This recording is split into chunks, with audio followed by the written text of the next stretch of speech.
তো হ্যালো বন্ধুরা, আশা করি আমরা সকলেই জানি বাংলা যুবসাথী প্রকল্পের যে ফর্মটা সেটা দেওয়া শুরু হয়ে গেছে এবং আমরা কাল থেকে মানে 15ই ফেব্রুয়ারি থেকে 26 ফেব্রুয়ারি অবধি প্রত্যেকটা আমরা বিধানসভায় যে ক্যাম্প বসবে সেই ক্যাম্প থেকে পেয়ে যাব এবং ওখানেই জমা করতে পারবো। ঠিক আছে?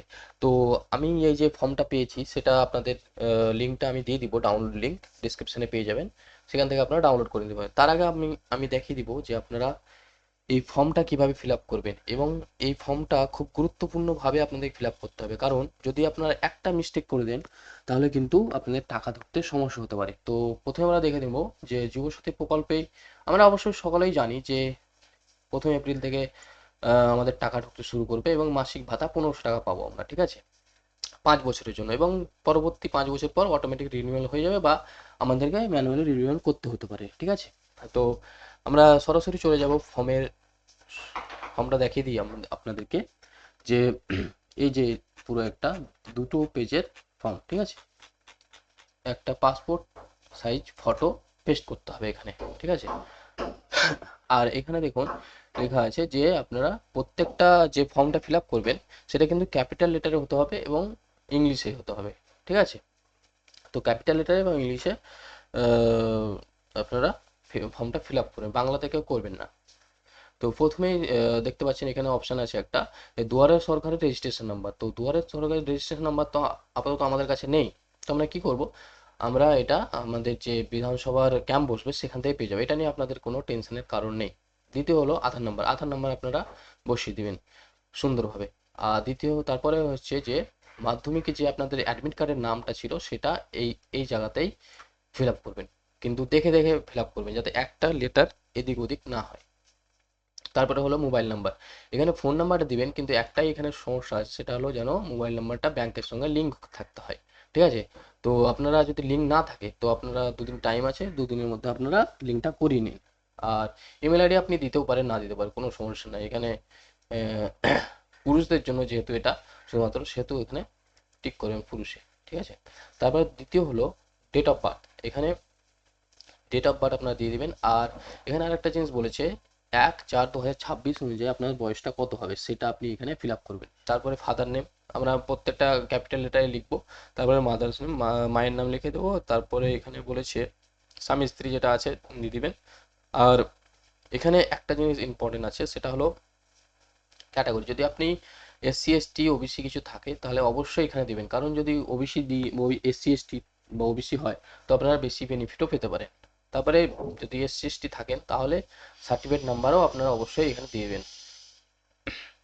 এখানে যদি আপনি বিবাহিত হন, অবিবাহিত যা হন সেটা আপনারা এখানে অবশ্যই মেনশন করবেন।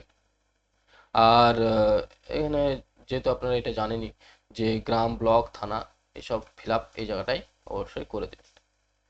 তারপর নেক্সট পেজে আমরা চলে আসবো। প্রথমেই দেখতে পাবো যে এখানে মাধ্যমিক বা সমতুল্য পরীক্ষার বিবরণ, যদি আপনি মাধ্যমিক বা পলিটেকনিক বা যেটা আপনার করে থাকুন মাধ্যমিকের লেভেলের সেটা অবশ্যই এখানে মেনশন করবেন। আর প্রথমে দেখুন লেখা আছে রোল নাম্বার, তো এখানে আপনারা রোল নাম্বারটা আপনাদের এখানে লাগবে, রোল নাম্বার দিয়ে দিলেন। তারপরে নাম্বার, ইয়ার, কত বছর আপনারা পাস করেছেন সেটাও এখানে মেনশন করবেন। আর যে বোর্ডটা হয় সেটা এখানে মেনশন করে দেবেন। আর এখানে বলেছে এডুকেশন কোয়ালিফিকেশন, শিক্ষাগত যোগ্যতা আপনার সেটাও দিয়ে দিবেন। যদি আপনি সর্বোচ্চ শিক্ষাগত যোগ্যতা অ্যাকচুয়ালি বলেছে, সেটা হলো আপনি যদি বিএ এমএ যা কিছুই করতে হন সেটা অবশ্যই এখানে মেনশন করবেন। তারপরে বলেছে বর্তমান পেশা, তো আপনি উম, বর্তমান পেশাটা এখানে মেনশন করবেন।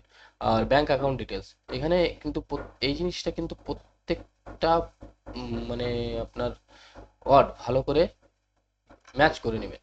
ঠিক আছে? ব্যাংকের পাসবইয়ের সঙ্গে যেন একটু এদিক ওদিক না হয়, না তো কিন্তু টাকা ঢোকের সমস্যা হতে পারে। যেমন ব্যাংক অ্যাকাউন্ট নাম, ব্যাংকের নাম যেটা আপনার ব্যাংক, এসবিআই বা bank of India, Axis bank যেটা হোক। কিন্তু আরেকটা জিনিস যে এখানে কিন্তু আপনি গ্রামীণ ব্যাংক বা এইসব কিছু দিবেন না, এইসব থেকে দূরে থাকবেন। যেগুলো যেমন Axis bank, HDFC bank, state bank, bank of India, এইসব ব্যাংকগুলো দিবেন। ব্যাংকের শাখা, যেটা আপনার শাখা সেটা লিখবেন। আর ব্যাংক অ্যাকাউন্ট নাম্বার, এখানে অ্যাকাউন্ট নাম্বারটা কিন্তু ভালো করে ম্যাচ করে নেবেন আপনার অ্যাকাউন্টের বইয়ের সঙ্গে। আর আইএফএসসি কোড দিয়ে দিবেন এটা। তারপরে আমরা চলে আসবো এখানে, যদি আপনি কোনো ভাতা পান, ঠিক আছে, রাজ্য সরকার প্রদত্ত কোনো রকম ভাতা, সেটা আপনি যদি পান তাহলে এখানে হ্যাঁ লিখবেন, আর যদি না পান তো নো লিখবেন। আপনারা মেনশন করবেন যে কোন ভাতাটা পান। আর এখানে দেখুন একটা জিনিস খুব ইম্পর্টেন্ট, সেটা হলো আপনার যে যে ডকুমেন্টসটা আপনারা দিবেন সেটা এখানে টিক করতে হবে। ঠিক আছে, যদি আপনি মাধ্যমিক বা ইকুইভ্যালেন্ট যে কোনো একটা ডকুমেন্টস দিন তো অবশ্যই এখানে টিক করবেন, আপনাকে দিতে হবে, না তো হবে না। আর মাধ্যমিকের এখানে মার্কশিট বা মার্কশিট বা আপনি সার্টিফিকেট দিতে পারেন। ঠিক আছে, মাধ্যমিক বা সার্টিফিকেট, সার্টিফিকেট বা মার্কশিট, আর প্রথম হলো অ্যাডমিট কার্ড। তারপরে বলছে 3 নম্বরে আপনার চাইছে আধার কার্ডের কপি, এখানে আধার কার্ডের একটা জেরক্স দিয়ে দিবেন। আর কপি অফ ভোটার কার্ড, এখানে আপনি ভোটার কার্ডের একটা কপি দিয়ে দেবেন। পাসবুক, সেটার প্রথম পেজটা আপনি এখানে দিয়ে দিবেন।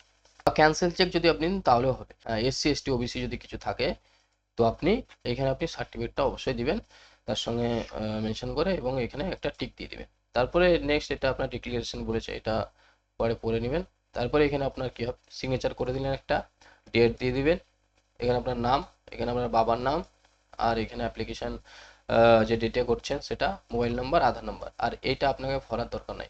আমি বলবো যে এই পুরোটাই আপনার এখন ভরার দরকারই নেই, আপনি ক্যাম্পে গিয়ে ফিল আপ করবেন। ঠিক আছে, আর চ্যানেলটিকে অবশ্যই সাবস্ক্রাইব করবেন, আর তার সঙ্গে লাইক দিয়ে দিবেন, তাহলে আমি যে পরবর্তী যে আপডেট আসবে বা যে কোনো সমস্যার আসুক সেটা আমি কিন্তু এই চ্যানেলের মাধ্যমে আপনাদেরকে বলে দেবো।